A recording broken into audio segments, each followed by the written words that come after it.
अगर आप मार्केट में नए हो तो एक सवाल हमेशा दिमाग में आता है, मैं शुरुआत कहां से करूं? और अगर आप मुझसे पूछो, मेरा सीधा जवाब है इंडेक्स फंड। अब आप सोच रहे होंगे, इंडेक्स फंड ही क्यों? म्यूचुअल फंड तो सुना है, स्टॉक भी सुना है, लेकिन इंडेक्स फंड में ऐसा क्या है? चलो आज ये सीक्रेट खोलते हैं। सबसे पहले समझो कि इंडेक्स फंड होता क्या है। सिंपल भाषा में इंडेक्स फंड का मतलब है कि आप एक बास्केट खरीदते हो जिसमें पहले से टॉप कंपनीज रखी गई हैं। Example Nifty 50। इसमें भारत की 50 सबसे बड़ी और स्टेबल कंपनीज होती हैं। Reliance, Infosys, HDFC bank, TCS, सब एक बास्केट में। मतलब अगर आपने इंडेक्स फंड खरीदा तो आपने ऑटोमेटिकली इन सभी कंपनीज में इन्वेस्ट कर लिया। अब सोचो, बिगिनर्स की सबसे बड़ी प्रॉब्लम क्या है? कंफ्यूजन। किस स्टॉक को खरीदें, कब खरीदें, कितने टाइम तक होल्ड करें? इंडेक्स फंड इस कंफ्यूजन को खत्म कर देता है। आप स्टॉक चुनने का प्रेशर भूल जाओ, फंड आपके लिए ऑलरेडी चुना हुआ है टॉप कंपनीज। अब रीजंस पर आते हैं, क्यों इंडेक्स फंड हर बिगिनर का पहला कदम होना चाहिए। पहला रीजन, डाइवर्सिफिकेशन। सोचो, अगर आपने सिर्फ एक स्टॉक लिया और वो गिर गया तो पूरा पैसा डूब गया। लेकिन इंडेक्स फंड में 50 कंपनियां हैं, एक गिरी बाकी संभाल लेंगे, रिस्क ऑटोमेटिकली बैलेंस हो जाता है। दूसरा रीजन, लो कॉस्ट।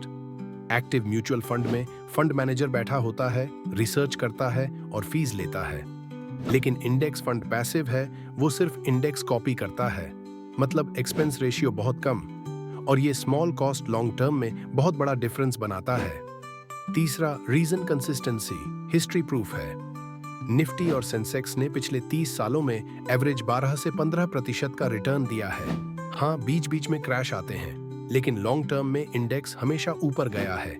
तो अगर आप बिगिनर हो और पेशेंस रखते हो, इंडेक्स फंड आपके लिए सेफ भी है और रिवॉर्डिंग भी। अब यहाँ एक मिसकंसेप्शन क्लियर कर दूं। लोग सोचते हैं इंडेक्स फंड मतलब बोरिंग रिटर्न्स, लेकिन सच, अगर आप 15 से 20 साल रेगुलर एसआईपी करो तो ये बोरिंग रिटर्न्स ही आपको क्रोपेटी बना देंगे। कंपाउंडिंग और डिसिप्लिन, यही रियल मैजिक है।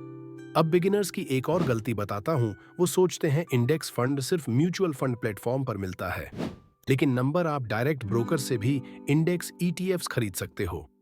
ईटीएफ यानी exchange traded fund. Same index, बस शेयर की तरह मार्केट में बाई सेल कर सकते हो, मतलब फ्लेक्सिबिलिटी ज्यादा। अब फाइनल क्वेश्चन, इंडेक्स फंड कब लेना चाहिए? सिंपल आंसर, आज। क्योंकि मार्केट टाइमिंग करने से कोई रिच नहीं बना, लॉन्ग टर्म कंसिस्टेंसी से लोग रिच बने हैं। और इंडेक्स फंड में एंट्री का कोई बैड टाइम नहीं होता। जितना जल्दी स्टार्ट करोगे उतना ज्यादा कंपाउंडिंग का बेनिफिट मिलेगा।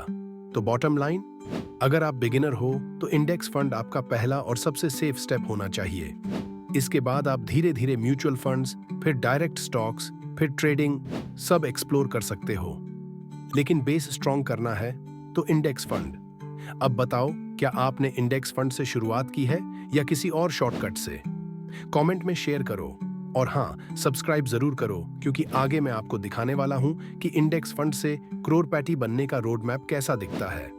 और बिलीव मी, वो जर्नी आपके सोच से भी ज्यादा सिंपल है।